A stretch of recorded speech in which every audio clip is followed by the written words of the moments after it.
the Reverend Father Leo, STB, the correspondent, Reverend Father Arogyadas, STB, the principal of our school, Excellencies, respected teachers, and my dear colleagues.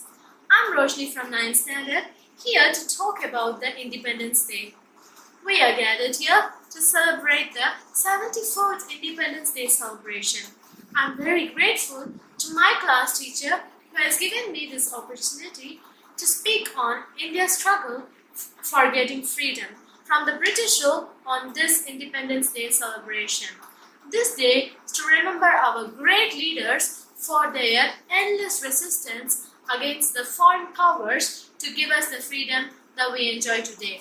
We should really be proud to be born in this country, a nation which gave birth to charismatic leaders like Mahatma Gandhi, Rabindranath Tagore, B.R. Ambedkar, Subhash Chandra Bose, etc. It is our duty to pay homage to all those who have laid down their lives to make the country free from foreign dominance. It was really a struggle for some period for our great leaders to unite and to build a base for the development of the country.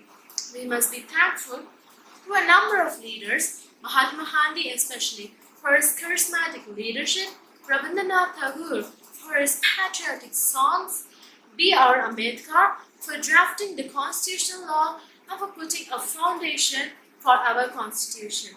Added to this mercenary leadership by Jawaharlal Nehru, Sardar Vallabhbhai Patel also helped a lot to unite our country under one flag. As we look behind the fruitful years of attaining independence, it is very significant to know the roots of our achievements in different fields. Our country had a remarkable process during the last decades across all fields, which makes us hold our head high.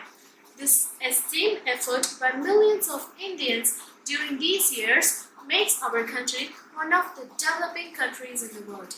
Even though at present we are not to be called as a developed country, I am sure this credit is not too far for us to attain. However, in the midst of celebrating our Independence Day with pride and happiness, there are also many things which will be haunting us in today's India. Despite being proud to state that India is a country united with diverse nature of people with different culture, it becomes obligatory to cite here also that at times these diversities are also causes of the imbalance of proper functioning of the country, the unhealthy disputes between states, regional imbalance, and political instability are few internal challenges which we are facing in today's time, or those that had been tackled in time. The present financial crisis and the fear of security to move freely within the states in today's Indian account of the growing terrorism and economic crisis should instigate the rulers of our country to tap their brain to think aptly to design a correct plan to reinforce the monitoring mechanisms in all stages in order to face these challenges. I am sure that we can gauge that gaining independence under the challenging situation was not an easy task, but acquired long and persistent efforts.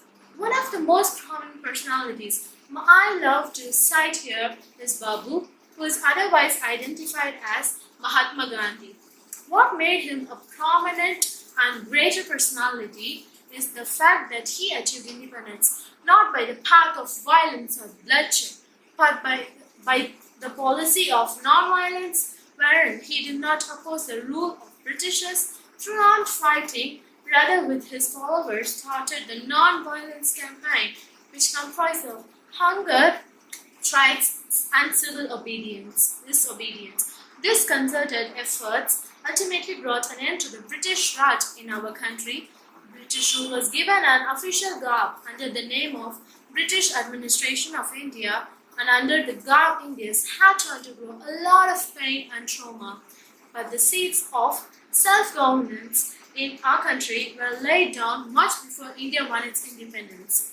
In the 19th century, several Indian councillors were appointed on various advisory roles. They were hired for the advisory support of the British Viceroys, who continued to rule across major parts of India. In the year 1892, a law known as the Indian Councils Act came into being, with a view to empower these councillors as well as the other Indian officials. But they remained under the high British authority and had to put up with the prejudices of the white men to be able to reach the pinnacle of success in their jobs.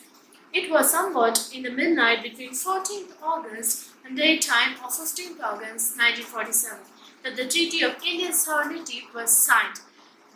This was the time George VI was ruling the king in Britain and Clement Attlee was their Prime Minister. In India, Jawaharlal Nehru became the Prime Minister of independent India and Britain re-announced its rule over India.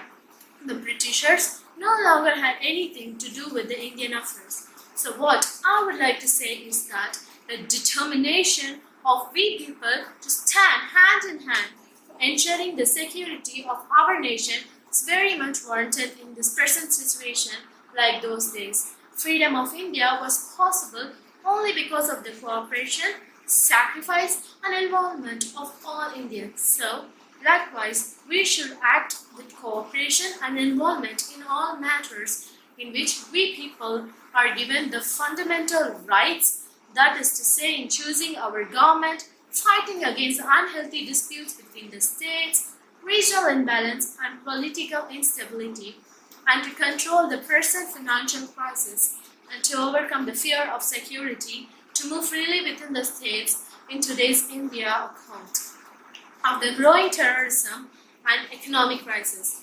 India is our mother country and we are its citizens. We should always be ready to save it from the lawbreaker. It is our responsibility to lead our country ahead and make it the best country of the world. Jai Hind!